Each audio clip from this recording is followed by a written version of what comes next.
escolhi esse tema porque eu acho que é uma coisa que a gente convive com o dia a dia, então é útil, embora muita coisa a gente já sabe, sempre vai ter alguma coisinha que a gente aprende ou relembra. Então foi por isso que eu escolhi. Está funcionando. Outra coisa, eu vou ler o tempo todo, porque se eu começar a falar, embora eu saiba o material, a gente sai do prumo, põe mais exemplos e vai ser... Eu prometi que ia ficar nos 30 minutos, né? Então, aqui, todos nós nascemos com espíritos que nos acompanham a vida toda, porém, muitos outros se agregam a nós e se desagregam de nós o tempo todo através de vários anos das nossas existências e por diferentes motivos, né? Entre as diversas civilizações passadas, sempre houve comunicação com os espíritos, como no Egito, eu adoro as cores da foto, tudo que é do Egito é muito interessante, é o deus Ra, que é o deus do sol,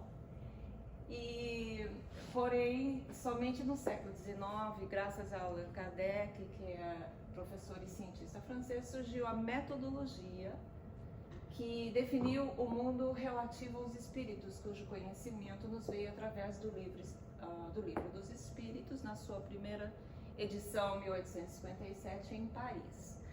A codificação facilitou o estudo e o entendimento das definições das formas de interferência espiritual exercida no campo das pessoas. Aqui está a foto dele, que todos são familiares, né? E eu achei essa capa do Livro dos Espíritos em francês, publicado em 1860, ou seja, em apenas 3 anos, houve 4 publicações. Deveria ser bem interessante na época, né? E,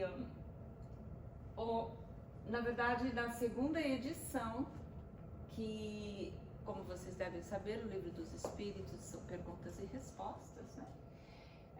Através das perguntas e respostas de número 456557, o inciso 6º, intitulado Anjos da Guarda, Espíritos Protetores, Familiares ou Simpáticos, classifica os tipos de espíritos e detalha as influências que exerce, bem-vinda, na vida dos encarnados. Eles são divididos em 4 tipos: os mentores, os socorristas, os da família e amigos simpáticos afins, e os últimos são os obsessores. Então, os mentores, também chamados de anjos da guarda ou guias espirituais, é o grupo de mentores que compõe-se dos espíritos mais evoluídos que se comprometem a nos acompanhar por vínculos de vidas passadas. Eles são designados durante o plano de encarnação elaborado para nós de acordo com os nossos karmas e missões que teremos para desempenhar. Eles pertencem à mesma família espiritual, ou seja, da mesma mônada, e estão sempre presentes para nos proteger, aconselhar, consolar, encorajar, desde o nascimento até a morte. Porém, eles não vivem em função de nós, como a gente pensa que eles ficam grudados o tempo todo, né? Tem vezes que eles assistem de longe e tem um monitor assim, bem super tech, mas eles estão sempre por perto. Porém, eles também se afastam se a conexão do seu protegido é mais forte com os espíritos inferiores, ou seja, a gente ignora certos conselhos, então eles ficam por ali, mas não nos abandonam, eles estão sempre ali se a gente precisar, né? Em muitos casos, como na maioria, eles continuam conosco após o nosso desencarne. Então, eles estão ali no nosso desencarne e nos acompanham. A maioria. Aqui eu achei esse desenho assim interessante, porque isso aqui me lembra quantas vezes eu corria para pegar o ônibus e alguém chegava, sabe, dava certo. Eu falava, ai, obrigada. Ou que eu estava tão desesperada para arrumar emprego. Eu estou falando lá na época de Brasil, que você ficava no ponto do ônibus, aí vinha o ônibus. Né? Vocês sempre achavam que o Anjo da Guarda estava arrumando um lugarzinho para mim, né? Então eu achava, por isso, às vezes na nossa carreira sempre tem um chefe que nos trata bem, que reconhece, e o Anjo da Guarda eu acho que fala na orelhinha deles, né? Esse Salmo 91, principalmente para nós brasileiros, é bem conhecido. A gente está vamos rezar o Salmo 91. E aqui eu estou destacando o fato que diz: porque aos seus anjos dará ordem a teu respeito para te guardarem em todos os teus caminhos. Eles te sustentarão nas suas mãos para que não tropeces com o teu pé em pedra. Isso para mim é muito importante, porque o que eu tropeço, gente, o que eu tropeço, e não só, né, com os meus pés, mas... Então esse salmo sempre foi bem importante para mim. Onde quer que estejamos, eles estarão conosco, nos bons e maus momentos, como cerimônias de casamento, aniversários, nascimentos de bebês, nossos primeiros dias de escola, nossa formatura, da college principalmente, que é um grande acontecimento na nossa vida. Mas eles são extremamente solidários também, nos cárceres, hospitais, lugares de devassidão, solidão, nossa perda de entes queridos. Nada nos separa desses amigos invisíveis, cuja presença sutilmente sentimos através das intuições e dos sábios conselhos. Eles se alegram com os nossos acertos e se entristecem com os nossos erros e com a nossa tristeza.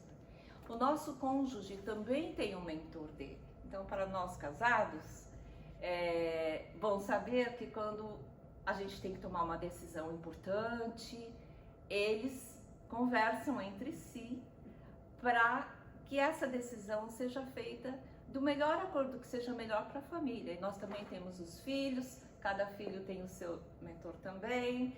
Então, a gente não tem ideia de quanto eles interferem na nossa vida. É mudar de emprego, quem que vai sair do emprego, como é que vai ficar as crianças. São coisas que a gente fica desesperado. Ai, meu Deus, eu queria... Ok, ele tá ali. Eles estão ali conversando. E muitas vezes em desdobramento, a gente deita, se reúne todo mundo ali na sala e conversa. Essa é uma coisa que a gente não tem ideia de como eles nos ajudam.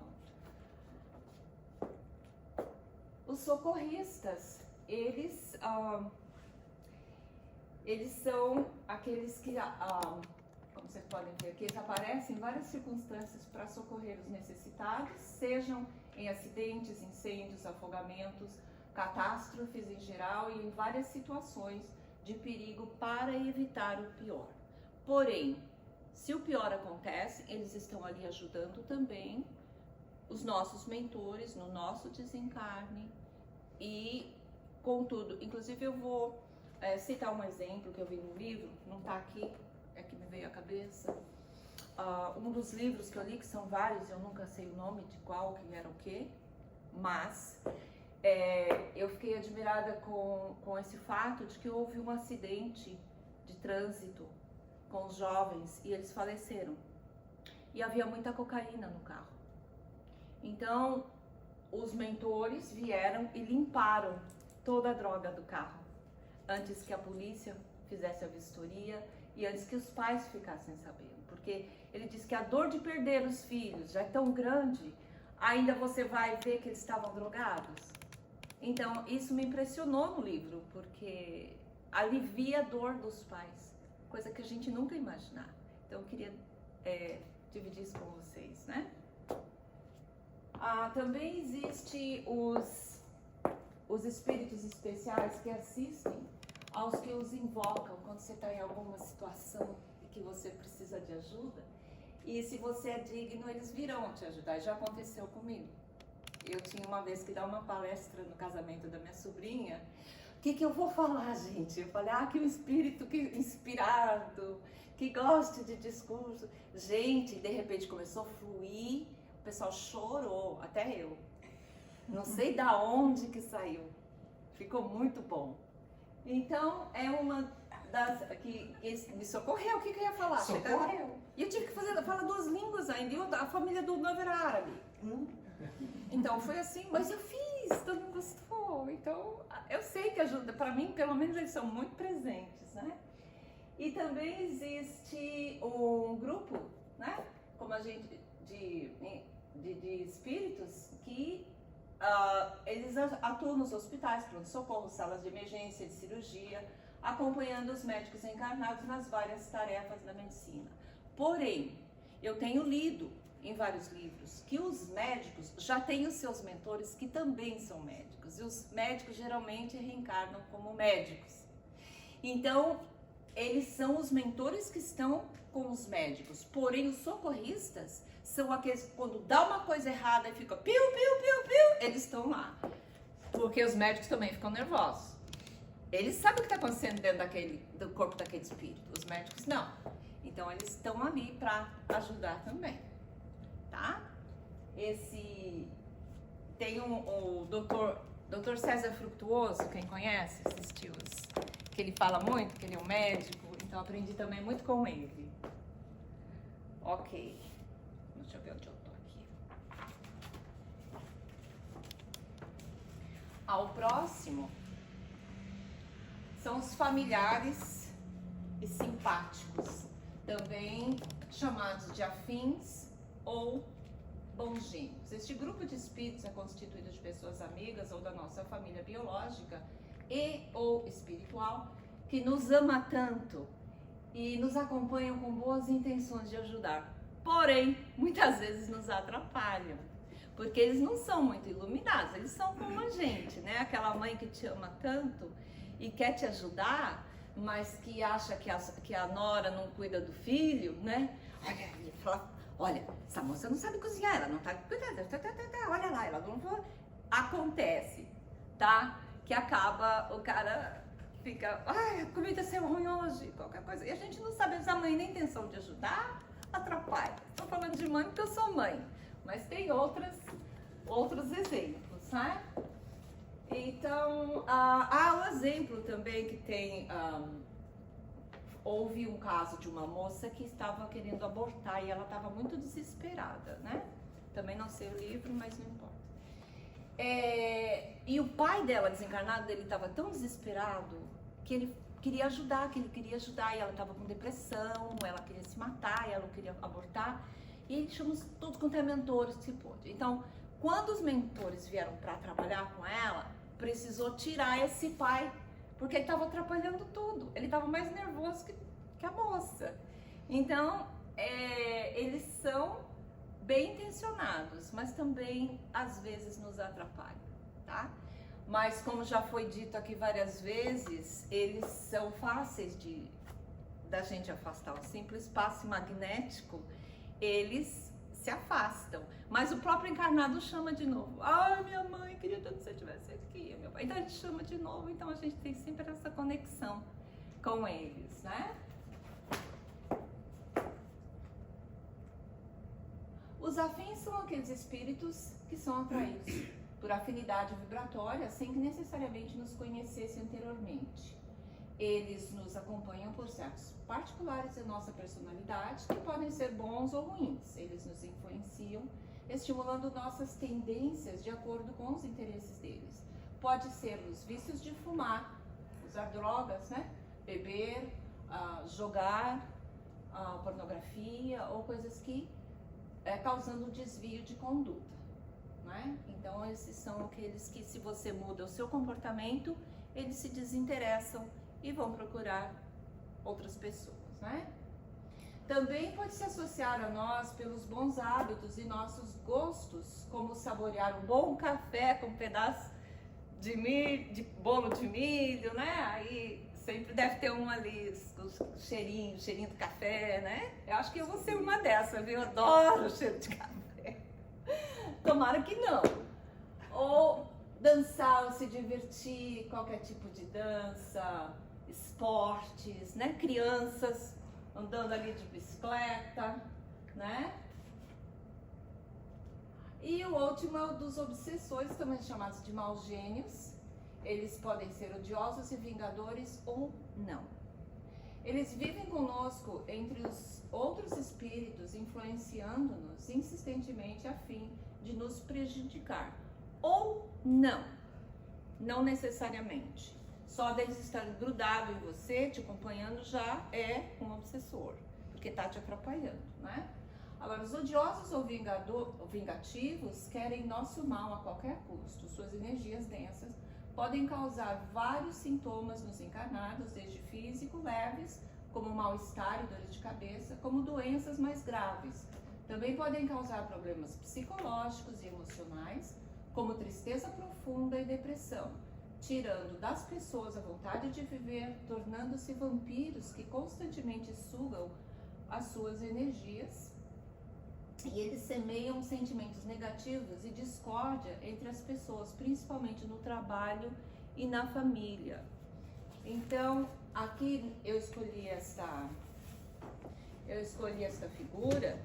Neste caso, pode ser duas coisas. Pode ser que ele está ali por causa da bebida, tá? Então ele está ali para sugar as energias da bebida, ou ele pode ser um obsessor que quer prejudicá-la e está fazendo com que ela se irrite para brigar com o marido, causar, né? Na figura poderia ser duas coisas.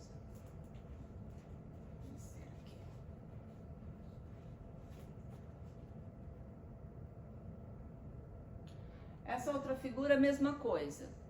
Os obsessores odiosos e vingativos, geralmente, eles são espíritos de vidas passadas, que não nos perdoaram por qualquer coisa que fizemos, ou que eles pensam que fizemos. Porque às vezes, como no caso do Divaldo Franco, ele tinha um obsessor que ele estava equivocado, não era nem o Divaldo que tinha culpa, e levou anos para esclarecer, né? A outra hipótese é que eles podem ser vítimas desta própria encarnação, como por exemplo, se nós causamos a morte deles por nossa negligência, né, por querer ou não, como por exemplo um mero acidente na estrada, por negligência, como matar uma família ou uma pessoa, você está dirigindo embriagado, drogado, brincando dentro do carro, e aquela pessoa que morreu, ela vai ficar ali na estrada e ela vai atrás de você, porque você prejudicou. Então passa a ser um obsessor nesta própria vida, e que talvez vai te acompanhar. Então, por isso que é bom que a pessoa, quando estuda o espiritismo, a vida dos espíritos, como funciona, possa procurar ajuda, porque esse irmão também precisa passar para o tratamento espiritual. Eles ficam sofrendo, porque todo mundo tem aquele que vem nos buscar quando a gente desencarna, certo, Fátima? Mas se você não quiser ir, você não vai. E aí você fica aí, que chama-se a alma penada, né? Vejamos o que diz. Deixa eu ver se é esse mesmo aqui. Próximo. Influências na prática. Nas perguntas 456 e 458, Allan Kardec pergunta se os espíritos influem nos nossos pensamentos e atos. Eles respondem que sim, muito mais do que imaginamos, tamanha a influência. Os espíritos pensam conosco. Você não está pensando sozinho nunca. Haroldo Dutra Dias chega a afirmar que apenas cerca de 20% dos nossos pensamentos são realmente nossos, o que para mim, eu fiquei chocada, eu não sabia que era tanto assim, que tem tanta interferência assim. Mas se ele falou, é porque deve ser, né, Fátima? Então, eles conhecem todos os nossos pensamentos, até os mais secretos. Mas como eles conseguem ter acesso? Pelo fluido cósmico universal. Deixa eu ver aqui.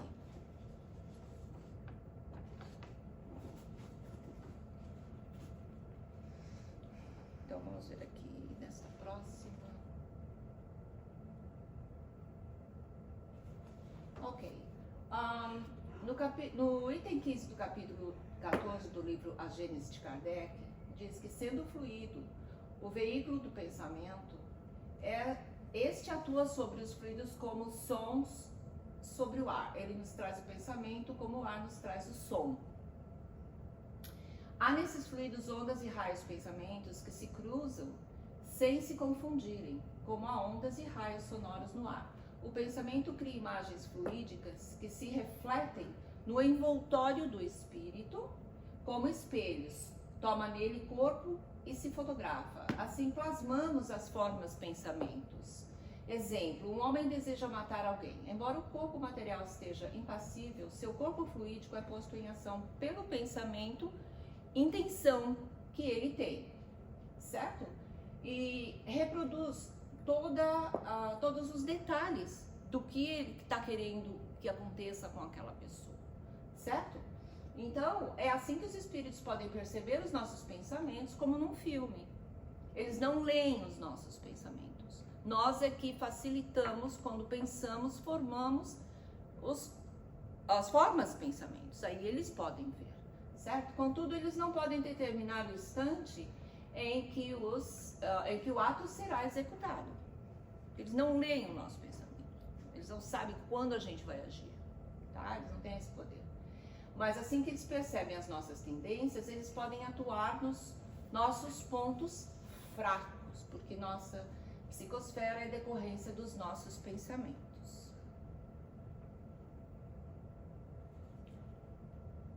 Desculpa aqui, mas atrapalhada com meu papel.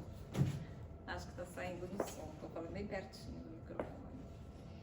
Ok, a ação não ocorre na matéria, mas ocorre na psicosfera energética, materializando-se as formas pensamentos, como eu já falei, né? Que tem efeitos de pecado-pensamento ou erro-pensamento, como consta no Evangelho. E quem é católico, como já foi, tem uma parte da missa que eles falam que eu pequei por minha culpa, por pensamentos e palavras, por minha culpa, minha tão grande culpa, tá? Esse erro pensamento, quando a gente pensa alguma coisa errada, que a gente acha é nossa culpa. Então, a Igreja Católica, que eu frequentei, muita gente aqui já deve ter ido pelo menos umas 2 vezes, é a culpa, tá? Você pensou, é sua grande culpa. Então, a diferença é que na espiritualidade a gente entende que os pensamentos não são só nossos, em primeiro lugar. E, segundo lugar, a gente tem como usar o nosso discernimento para saber se aquele pensamento nos interessa alimentar ou não. Mas a culpa, não. Então por isso que as religiões acabam prendendo as pessoas naquilo. Porque ele vai no outro domingo, ele passa uma semana bacaninha, não pensou nada errado, aí tá ele de novo lá, minha culpa. Então isso não parece, fala, poxa, eu fiz tudo certinho. Na espiritualidade não, porque a gente sabe que existe a lei da causa e efeito, existem leis que eles não ensinam e a gente progride, a gente vê como progredimos, né? Vamos ver aqui. No livro Pensamento e Vida de Emmanuel, psicografado por Chico Xavier, no capítulo 8, intitulado Associação, diz que se o homem pudesse contemplar com os próprios olhos as correntes de pensamentos, reconheceria de pronto que todos vivemos em regime de comunhão segundo os princípios da afinidade. A todos os acontecimentos, preside a todos os acontecimentos e comanda a existência de todos os seres. A energia do consciente mental se desloca mais rapidamente do que um celular. Você consegue pensar nisso? O que pode ser mais rápido que um celular? A gente está aqui, outra pessoa no Brasil, você conta uma piada, o cara começa a rir antes de você, ao mesmo tempo. Então, é uma velocidade que não dá nem pra gente pensar, né? E Emmanuel diz que o pensamento é muito mais veloz do que imaginamos. A nossa mente é cheia de conexões por sintonias de frequências e ondas eletromagnéticas, que percebemos na forma diferente de acordo com a velocidade da frequência, ou seja, o que nós podemos ver são frequências altas e o que ouvimos são as mesmas frequências, porém numa velocidade baixa. Deu para entender? É a mesma frequência? Exemplo, se tem um ventilador aqui, a hélice, a gente pode ver, na hora que a gente liga ela vai bem rápido, a gente já não vê mais, você não vê mais a hélice, por quê? Por causa da velocidade. Então assim funciona outra dimensão que a gente não vê, porque está numa outra vibração. O processo da evolução espiritual sob a influência espiritual. Bom, como é que funciona isso, né? Se a gente veio aqui para evoluir, tem todos esses obsessores atrapalhando. É justo isso? Como é que funciona isso, né? Os espíritos são criados simples e ignorantes e passam por várias fases evolutivas até chegarem ao reino nominal, quando já passam a ter uma consciência embrionária de opção. A partir desta fase, o espírito já começa a exercitar a virtude do discernimento, que lhes guia para o lado do bem ou do mal. Passam a usar o princípio da inteligência, com a noção de moralidade para seguir no caminho do bem e, nesse processo, desenvolverem a índole. Quando você já tem a sua índole, aí então você começa o seu karma, porque você já tem a sua escolha, tá? Assim que funciona. Aqueles que pensam e executam estão por começar a evoluir. Aqueles que pensam e não executam estão a caminho da evolução. Mas aqueles que nem chegam a pensar, né, já evoluíram, que não é o nosso caso. Ah, mas a gente acha que tá aqui. Você pensa, ah não, esquece, deixar na mão de Deus. Então essa a gente está a caminho da nossa evolução, né? Vamos ver aqui. Não durmam, por favor, tá quase no fim.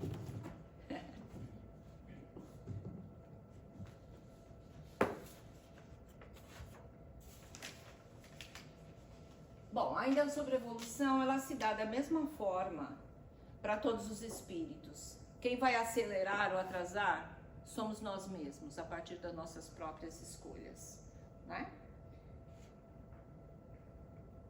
Como se preparar para lidar com estas influências? Vontade de melhorar pela reforma íntima, transformação moral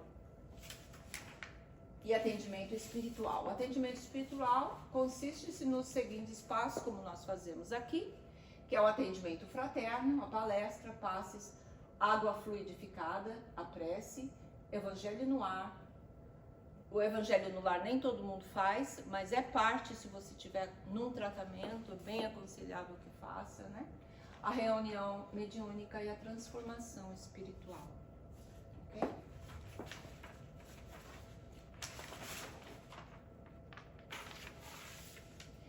A pergunta 465 do Livro dos Espíritos diz: por que eles nos induzem ao mal, se também eles sofrem no processo? E na 466, por que permite Deus que o façam? A mesma resposta, para aprendizado de ambos. Nós dois aprendemos. Como uma criança, dois meninos jogando bola. Um fica no gol, o outro chuta. Aquele lá tá chutando e o outro aprendendo a se defender. Depois eles trocam, né?